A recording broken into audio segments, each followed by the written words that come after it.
Here we go, it's all about you, it's all about me, it's all about what we do.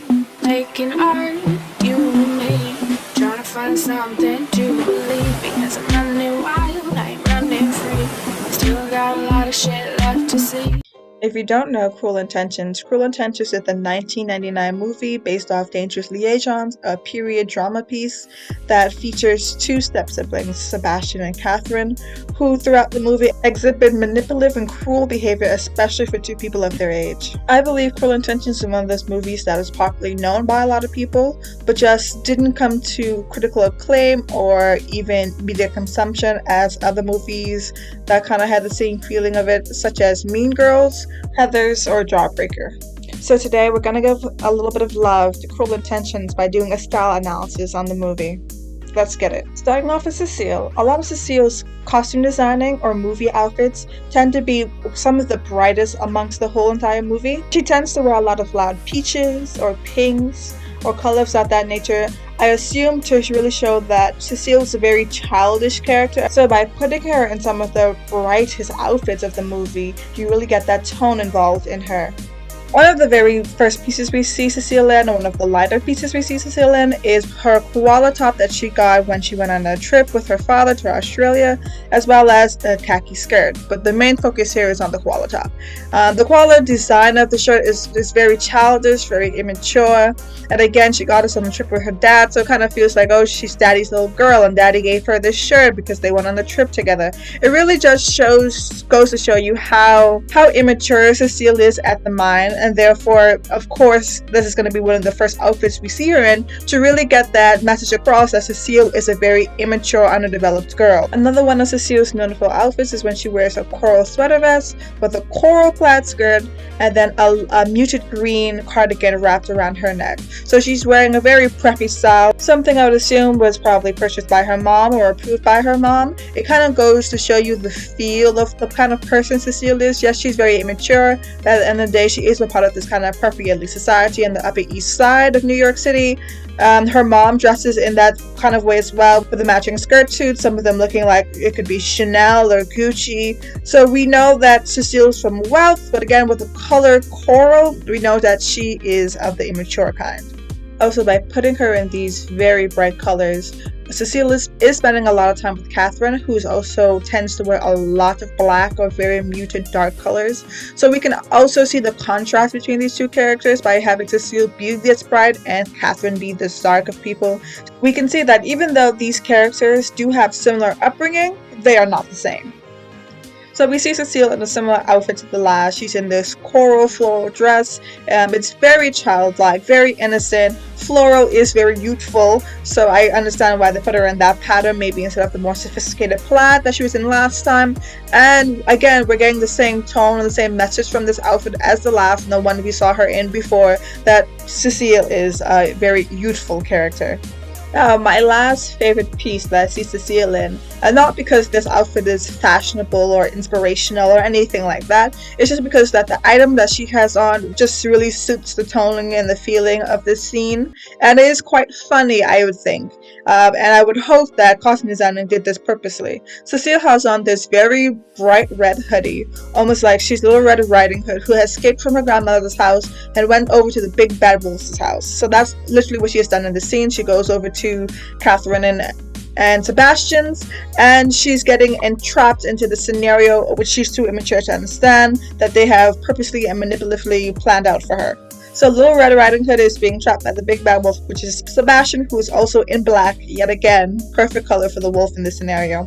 And when she does unzip this hoodie, we do see that she's wearing this very white and lacy bra, which again can represent how Cecile at this time is very innocent before Sebastian is going to do what he does with her. Now we move on to Sebastian. Sebastian's character costume designing is similar to that of Catherine's. He wears a lot of dark colors most of the time, usually it being black. He likes to wear sophisticated clothing pieces like a lot of suits, turtleneck sweaters, or just very preppy sweater pieces like the one he wears to go play tennis. Now, the director of the movie had said that they wanted specifically Sebastian and Catherine to be in a lot of these sophisticated pieces like suit sets because they wanted them to not dress like all the other young kids. They didn't didn't want them to seem or look like all the other kids out there. I would assume it is because, one, he didn't want the movie to appear very cool, very classic, and very sophisticated, as well as two, when you put characters like Sebastian and Catherine and those kind of very sophisticated and very more mature pieces of clothing, it kind of sets the tone that they take themselves a bit seriously, a bit pretentiously. They're very narcissistic people, and that's why they dress that way.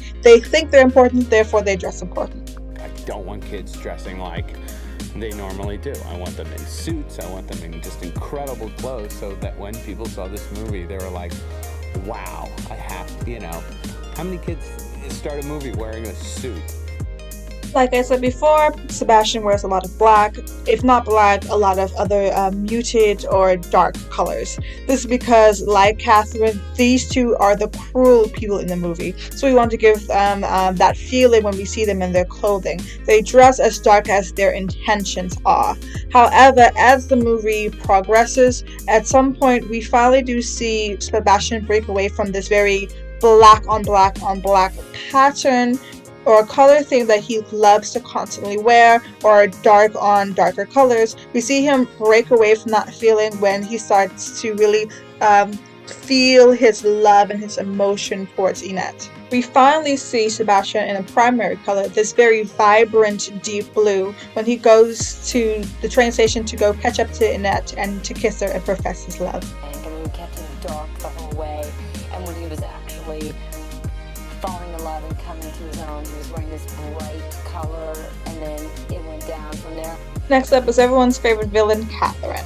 Again, just like Sebastian, the two of them both tend to wear a lot of dark colors, a lot of black throughout the whole entire movie. The only difference between Sebastian and Catherine is Catherine does not have an ending moment in the movie where she's in a primary, very vibrant color that's very contrasting to her usual outfit, because Catherine never changes. One of the first outfits that we see Catherine in is one of my favorites. She appears to be wearing just a full head-to-toe black suit, but when she peels back the outer jacket of it a bit, we see that she also has on this nude orangey metallic cami that she has wrapped up a bit in this waist belt or this corset, and that just really appeals to the nature to me of who Catherine is. On the outside, she likes to seem very prim and proper, but on the inside she's way more sexy or sexual, but she has to, or she believes that she has to carry on this Marsha Brady, as she puts it, persona out there for other people, because she's going to be demonized because she's sensual and sexual, as opposed to somebody like Sebastian, a man who is who's given pride and praise and is proud of his sexual conquest in history. And you can see this not only through the clothing of Catherine, but also with her hair. A lot of time with her hair, she has it tied up all the way up when she has to talk to someone a bit older, a bit more mature, who she wants to impress and manipulate, like Cecile's mom, versus when she's more casual in her black attire, she tends to have her hair down a lot more. And when Catherine isn't wearing all black, she tends to go for this metallic silver. I would assume that they go with this metallic silver a lot with Catherine when they don't want her to be in black, because they did want to give off the feeling that Catherine is an ice princess. She's steely, she's metallic, she's cold a lot to the touch. You can even see this within her room. Her room is a dark blue shade on the walls, but a lot of her features in her room has a lot of silver to it. She has like silver sheets, silver pillowcases, silver drapery around her bed. Catherine is a cold person, which is very contrasting sometimes to somebody like Sebastian, who also dresses very cold. But when you look at his room has a bit more touch of warmth to it in the inside. It has a lot of more browns and like warm auburns and colors like that, and he tends to wear auburn ties and brown ties as well when he doesn't wear complete black aesthetics. But Catherine is still cold. One more thing I did pick up from the costume designing, something very subtle, it could have been on purpose, it could have not been, is the difference between Catherine's school uniform and Annette's school uniform. How Catherine's own is unbuttoned just the slightest, again, maybe to just give a peek to the society of her sexual nature, while Annette has always been reserved inside and out. And that was just like a really cool final thing to see. Now, last but certainly not least is Annette. So Annette's costume designing or movie outfits were starting off very light. One of her very first outfits we seen was like a white button-up shirt and just like khaki long pants. For the most part, the majority of Annette's clothing is often very on the cutesy side, very much reserved, nothing too showy, fits never really being too tight, and always concerning a lot of like pastels and cardigans.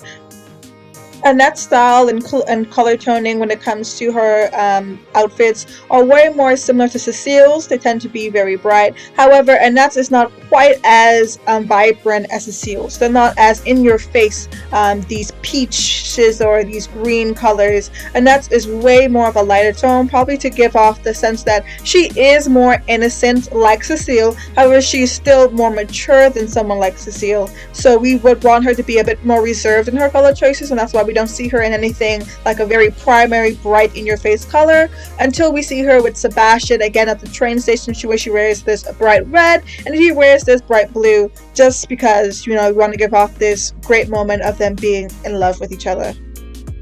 And if you'll notice, Annette had her own tone, which was all pastels for the most part, except for when she actually leaves Sebastian and she's wearing red. That's the only time she's in a primary color.